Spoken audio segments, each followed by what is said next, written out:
Hello students, how are you all? I hope you all are fine and safe. Welcome back to my channel Haridwar Pathshala. So today we are reading a new story of your moral value, that is, with determination you can achieve any goal. What is the meaning of title? With determination you can achieve any goal. Determination यानी कि अगर आपने कोई चीज़ ठान ली है, मन बना लिया है कि आपको वो काम करना है, तो 100% 200% आप उस गोल को, उस एम को आप अचीव करोगे ही करोगे. क्यों? क्योंकि आपके अंदर करेज है, हिम्मत है कि वो आप चीज़ हासिल कर सकते हो. फॉर एग्जाम्पल, अगर आपने सोच लिया है कि इस बार एग्ज़ाम में 100 आउट ऑफ 100 नंबर लाने हैं हर हाल में, तो आपकी मेहनत भी क्या होगी, उसके अकॉर्डिंगली होगी. और आप अपना जो आपने टारगेट सेट किया है 100 आउट ऑफ 100, वो आप अचीव करने में आपको और ईजीली हो जाएगा. Okay student, so here is one thought about this. With determination you can achieve any goal is, failure will never overtake me if my determination to succeed is strong enough. वो कहते हैं कि मेरे को failure will never overtake मी, यानी कि अगर कभी मैं हार जाऊं या हार का डर मेरे को कभी भी ओवरटेक यानी कि हावी नहीं होता है मेरे ऊपर, अगर मेरे अंदर क्या है, हिम्मत है. ठीक है, अगर मेरी हिम्मत स्ट्रांग है तो मैं हार से भी नहीं डरता हूँ. मैं अगर हार भी जाता हूँ, मैं फिर उठ खड़ा हो जाता हूँ और वो काम करने लगता हूँ. सो हमारी आज जो हम स्टोरी पढ़ने वाले हैं मॉरल वैल्यू की, वो भी इसी टाइटल पर बेस्ड है कि हमें कभी भी हारना नहीं चाहिए. लाइफ में कैसी भी डिफ़िकल्ट सिचुएशन आ जाए, कभी भी हार नहीं माननी चाहिए. हमेशा हिम्मत से उस सिचुएशन का सामना करना चाहिए. So the title of the story is Iron Horse of Kansas. Glenn Verniss Cunningham was an American distance runner and athlete. जो ग्लैन है वो अमेरिकन डिस्टेंस रनर है और एक एथलीट भी हैं. He was born on August 4, 1909 to Rosa Agnes Cunningham and Henry Clinton Cunningham in Atlanta Kansas. तो वो कब बॉर्न हुए थे? 4 अगस्त 1909 में बॉर्न हुए थे. His journey to being the world fastest mile runner was not an ordinary one. अब उनकी जो जर्नी है कि दुनिया का सबसे फास्ट रनर, ठीक है, उनकी वो जो जर्नी है, जो उन्होंने वो स्ट्रगल करी है, वो कोई आम स्ट्रगल नहीं है. As a kid Glenn went to a little country school house with his elder brother Floyd. जब वो बच्चे थे ग्लेन, तो वो अपने ही कंट्री के स्कूल हाउस में अपने भाई के साथ, उनके ब्रदर का नाम क्या था, फ्लॉयड, और वो उनके बड़े भाई थे, वहाँ उनके साथ पढ़ने गए. The small one room school were kept warm by old fashion cold stoves. और वो छोटा सा स्कूल था, उसकी जो क्लास रूम थी वो भी बहुत छोटी थी, और उसको ठंड के टाइम पर विंटर्स में गर्म रखने के लिए पुराने तरीके का ओल्ड फैशन तरीका यूज़ किया जाता था कि दीवारों को कोल्ड स्टोव से वार्म किया जाता था कि बच्चों को जिससे ठंड ना लगे. It was the cold morning of February. One morning, Glenn, who was 8 and Flord 13, arrived early at the school. February महीने का टाइम था और बहुत ठंडी होती है फेबररी में. ग्लैन उस समय कितने साल के थे? 8 ईयर्स के. और उनके ब्रदर कितने ईयर्स के थे? 13 ईयर्स के. बट उस टाइम वो स्कूल जल्दी पहुंच गए. कब? फेबररी में. They went ahead to light the stove to warm the room before their teacher and classmates arrived. तो उन्होंने सोचा भाई हम जल्दी आ गए हैं, अभी हमारे क्लासमेट्स और टीचर्स नहीं आए, तो हम क्या कर देते हैं, जो हमारे स्कूल की और जो हमारे क्लासरूम की जो वॉल है वो कोल्ड स्टोव जला के उनको वार्म कर देते हैं, जिससे जब क्लास टीचर या टीचर्स या क्लासमेट्स आए तो उनको ठंडी ज़्यादा ना लगी. Accidentally they put gasoline in place of kerosene oil in the stove. But अब दोनों छोटे बच्चे थे, उन्होंने एक्सीडेंटली स्टोव के अंदर गैसोलीन फिल कर दी. किसकी जगह? केरोसिन ऑयल की जगह, मिट्टी तेल की जगह गैसोलीन फिल कर दी. It result in a huge explosion that engulfed the whole room. और उसकी वजह से पूरे के पूरे रूम में बहुत एक्सप्लोजन हो गया, बहुत भयानक क्या लग गई? आग लग गई. Then people rescued the boys somehow from huge flames but it was too late. अब आसपास के लोगों ने बच्चों को, तो दोनों बच्चों को, ग्लैन और फ्लॉयड को तो बचा लिया किस तरीके से, बट बहुत देर हो चुकी थी। क्यों? Both the boys had suffered major burns all over their bodies. देर इसलिए हो गई थी क्योंकि दोनों बच्चों के यानी कि ग्लेन और फ्लॉयड की पूरी बॉडी अच्छे से क्या हो चुकी थी, काफ़ी हिस्सा बर्न हो चुका था, जल चुका था। Floyd succumbed to his injuries. There was no hope for Glenn to survive either, but to everyone's astonished he did. Floyd जो था यानी कि जो उनका बड़ा ब्रदर था वो उसको भी बहुत इंजरीज हुई थी, बट जो ग्लैन था उनको इंजरीज इतनी सारी हुई थी कि किसी को लग नहीं रहा था कि ग्लैन जो है वो सरवाइव भी कर पाएंगे या अलाइव भी रह पाएंगे। बट जब वो अपने धीरे धीरे रिकवर कर रहे थे तब सब क्या एस्टॉनिश मीन्स सरप्राइज्ड हो गए कि ये कैसे हुआ कि वो रिकवर कर रहे हैं। Doctors told that Glenn's legs were severely burn and that he would never be able to walk again. Doctors ने बताया कि ग्लैन ठीक तो हो रहे हैं पर इनकी जो लेग्स हैं वो पूरी तरीके से जल चुकी हैं, तो उसकी वजह से ये चल भी नहीं पाएंगे वापस से। अब आप देखो स्टोरी में कहा है अभी क्या, चल भी नहीं पाएंगे। और हमने फर्स्ट लाइन में क्या पढ़ा था कि वर्ल्ड बेस्ट रनर हैं ग्लैन। सो आप देखो यहाँ से इनकी स्ट्रगल कितनी बहुत बड़ी मुश्किलों भरी रही होगी कि जो इंसान चल भी नहीं पाएगा ढंग से वो बेस्ट रनर रहा पूरी वर्ल्ड का। This incident had devastated his family and life and had left him crippled for the rest of his life. जब उनकी फैमिली ने ये सुना कि वो चल भी नहीं पाएंगे तो पूरी फैमिली टूट चुकी थी कि अब क्या होगा। Glenn had lost all the flesh on his knees and shins, all the toes on his left foot. His legs dangled lifelessly from his body. अब ग्लैन जो थे वो अपनी नीज पर और अपने लेफ़्ट टोज पर थोड़ा बाहर देने की कोशिश कर रहे थे लेफ़्ट फुट पर, बट उनकी जो बॉडी थी लेग्स का जितना भी हिस्सा था वो लाइफलेस हो चुका था, यानी कि उनमें कोई जान नहीं थी। Glenn's mother took great care of him. After his wounds were healed, she spent months massaging his legs. Glenn की मम्मी उसका बहुत अच्छे से ख्याल रखती थी। जब उनकी इंजरीज धीरे धीरे हील अप होने लगी, ठीक होने लगी, तो उनकी मम्मी उनके पैरों पर अच्छे से रोज़ डेली क्या करती थी, मसाज करती थी कि जिससे कि उनकी पैरों में थोड़ी सी जान आने लगे। बट टू देयर ग्रीफ मतलब sad, but to their grief there was no sign of any feeling or control in the legs. पर उन्होंने बहुत महीनों तक उनकी मालिश करी, मसाज किया, पर ग्लैन के पैरों में जान नहीं आई, कोई फीलिंग, कोई उनको महसूस ही नहीं हो रहा था कि टांगों में उनके कुछ या लेग्स में उनके कुछ पेन भी हो रहा है। He was determined to see the effort of his mother that he would walk someday, but वो अपनी मदर के हार्ड वर्क से इतने ज़्यादा डिटरमाइंड हो गए थे कि मेरी मम्मी मेरे ऊपर इतनी मेहनत कर रही है कि मैं वापस से चल पाऊँ, कि वो मेरी रोज़ मसाज कर रही है, मेरी इतनी केयर कर रही है, तो उनको विश्वास था कि मैं एक ना एक दिन ज़रूर चल पाऊँगा। Glenn moved around in a wheelchair. तो जब वो चल नहीं सकते थे तो हम व्हील चेयर का वो सहारा लेके एक जगह से दूसरी जगह ट्रैवल करते थे। It was summer. Roughly 2 years had passed since the terrible incident. Summer का महीना था और 2 साल हो चुके थे इनके इस एक्सीडेंट को। His mother took him out in the yard for some fresh air. The light of the day motivated him to make his first attempt to rise from the wheelchair. तो उनकी मम्मा उनको बाहर ले जाती थी फ्रेश एयर के लिए कि वो ताज़ी हवा में रहे, क्योंकि जब हम ताज़ी हवा में घूमते हैं तो हमारा माइंड क्या हो जाता है, फ्रेश हो जाता है। तो वहीं से उनको मोटिवेशन आया ग्लैन को और उन्होंने व्हील चेयर से उठने की कोशिश की। First time across the yard he would see a white fence. Yard के पास वाइट कलर की फेंस लगी हुई थी। He threw himself off the wheel chair slowly and slowly he dragged himself to the fence pulling his lifeless legs along. और वो वहाँ से व्हील चेयर से उठे और उनकी लेग्स में जान तो थी नहीं, लाइफलेस मीन्स जान तो थी नहीं, बट धीरे धीरे ड्रैग करते करते कोशिश करते करते वो उस वाइट फेंस तक पहुँचते हैं। With great efforts he raised himself along the fence.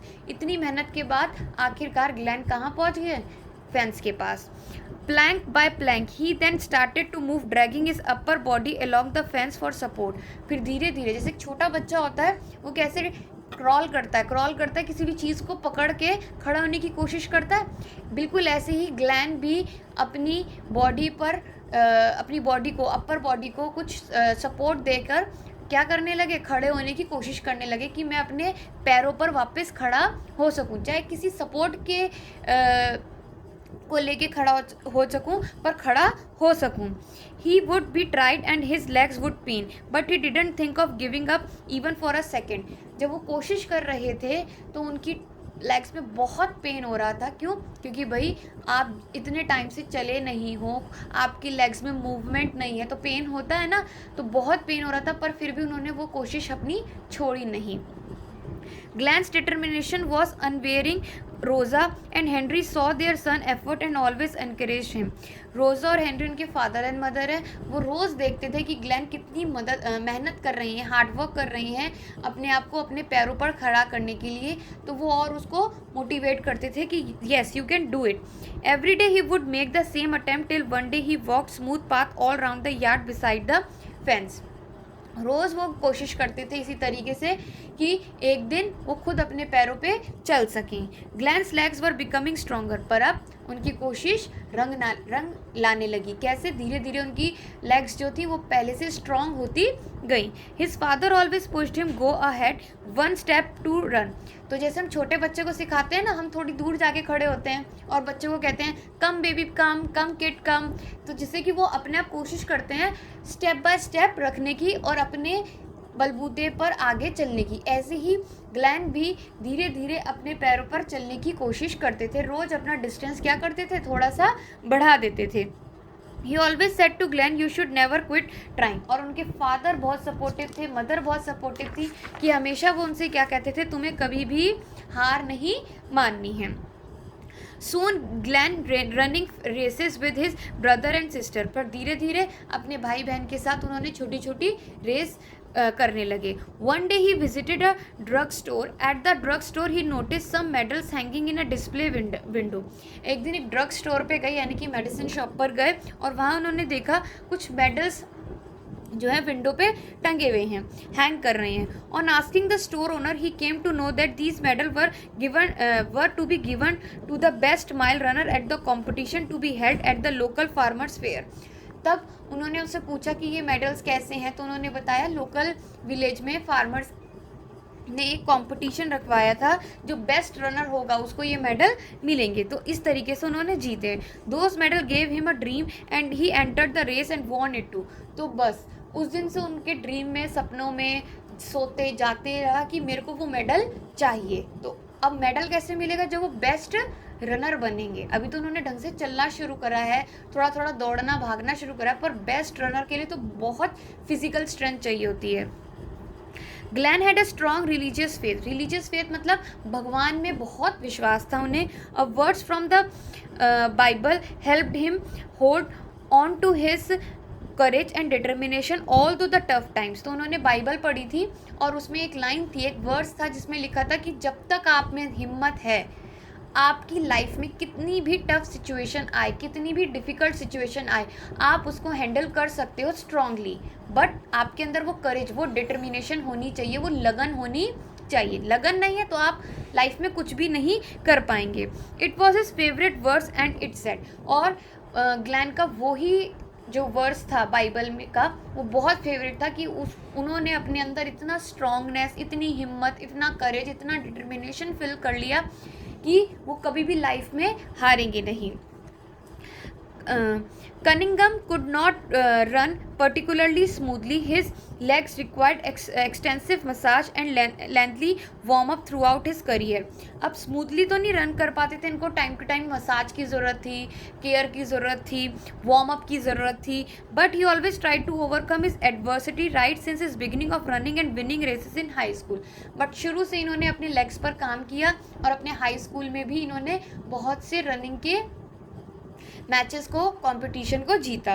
Glenn later attended Kansas University where he ran 1500 metre race at the 1932 Olympics and finished fourth despite the severe cold that hurt his leg. अब Glenn ने Kansas university में एक race competition में participate किया, जो कि 1500 metre race थी, 1932 Olympics race थी. और उतनी ठंड थी, और इनकी जब ठंड होती है तो हमारी लेग्स में ऑटोमेटिकली पेन होने लगता है, जिनको लेग्स प्रॉब्लम होती है. ठंड की वजह से। तो इनकी पैरों में ठंड की वजह से बहुत पेन भी हो रहा था, फिर भी इन्होंने उस रेस में पार्टिसिपेशन किया। और आगे हम पढ़ते हैं कि क्या हुआ और जीते भी। In 1934 he set a world record by running the mile. और 1934 में इन्होंने वर्ल्ड रिकॉर्ड सेट किया। इन्होंने 4 मिनट और 4 मिनट 6.7 मिनट में, which was not broken for next year.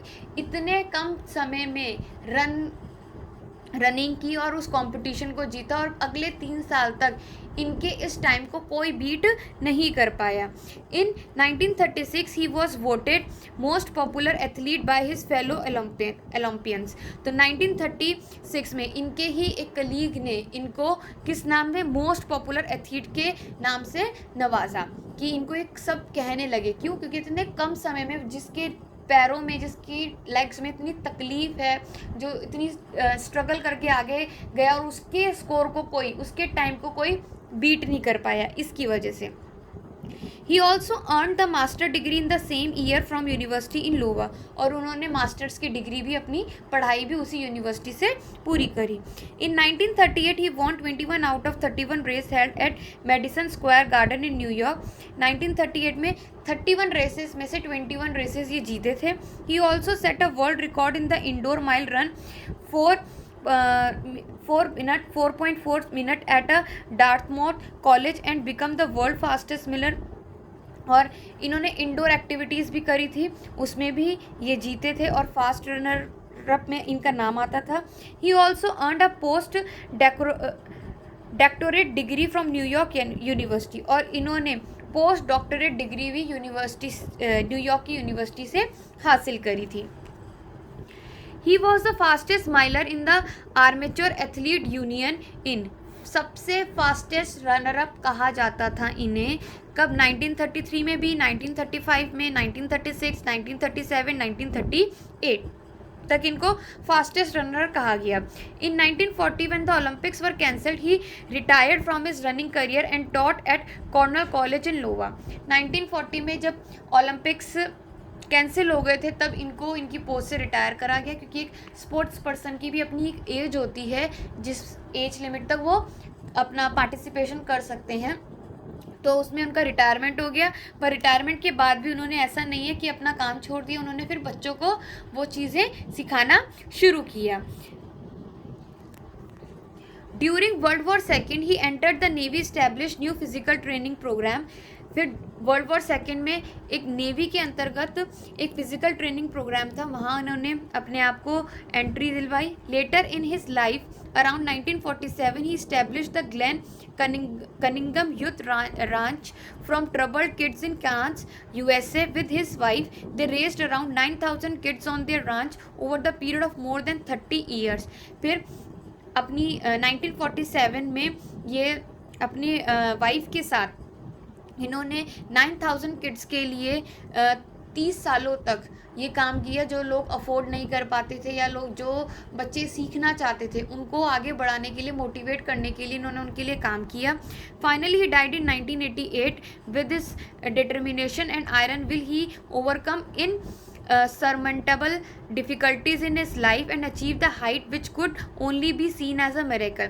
1988 में इनकी डेथ हो गई, और बट इनकी डिटर्मिनेशन की वजह से लाइफ में जो ये पाना चाहते थे, बेस्ट रनर जिसे कहा जाता है, वो इन्होंने अचीव किया। और वो सिर्फ किसकी वजह से मिरेकल हो पाया? इनके डिटर्मिनेशन की वजह से, इनके करेज की वजह से। For his achievements Glenn was called Cannes flyer. इसी अचीवमेंट की वजह से इनको, ग्लेन को कांस फ्लायर भी कहा जाता है। एंड द एखार्ड एक्सप्रेस, और एखार्ड एक्सप्रेस भी कहा जाता है। And the Iron Horse of Kansas, और आयरन हॉर्स ऑफ कांस भी। अब देखो, एक बच्चा जो कि एक एक्सीडेंट की वजह से अपनी लेग्स को खो चुका था, यानी कि उसकी लेग्स में लाइफ नहीं थी, उसके बाद उसको 3 इतने प्रीशियस नाम मिले, किसके लिए? सिर्फ एक रनिंग के बेस पर। सो कितना बड़ा अचीवमेंट है। Till date he is remembered by this name. आज तक इनको इन्हीं नामों से जाना जाता है। In his home town of Elkhart Kansas a park has been named after him. और इनके होम टाउन, यानी कि जहाँ ये बॉर्न हुए थे, वहाँ एक पार्क का नाम भी इनके नाम से ही रखा गया है। is a remarkable story of determination. We all can find something ourselves in the world, once said by Glenn Cunningham. इन्होंने एक वाक्य किया था, एक सेंटेंस कहा था, अगर हम अपनी लाइफ को अच्छे से जीना चाहते हैं, अपने अंदर करेज को मोटिवेट करना चाहते हैं, करेज लाना चाहते हैं, तो हमें इनकी ये बात हमेशा याद रखनी चाहिए और अपनी लाइफ में एग्जीक्यूट भी करनी चाहिए. क्या कहते थे? As long as you think you can do things they aren't impossible. कि जब तक आप ये सोच रहे हो या ये समझ रहे हो कि आप हर काम कर सकते हो, तो लाइफ में आपके लिए कोई चीज़ इम्पॉसिबल नहीं है. इम्पॉसिबल शब्द में ही छुपा है पॉसिबल. क्या कहता है इम्पॉसिबल? आई एम पॉसिबल, कि मैं पॉसिबल हूँ. तो इस स्टोरी से हमने क्या सीखा, हमने क्या लर्न किया कि लाइफ में कभी भी हमें हार नहीं माननी चाहिए और लाइफ में कोई भी डिफ़िकल्ट सिचुएशन हो, हमें हिम्मत नहीं हारनी चाहिए, हमें फिर से उठना चाहिए, उसका डट के सामना करना चाहिए और मेहनत करके उस चीज़ को अचीव करना चाहिए. Hope student you like the story. Thank you students.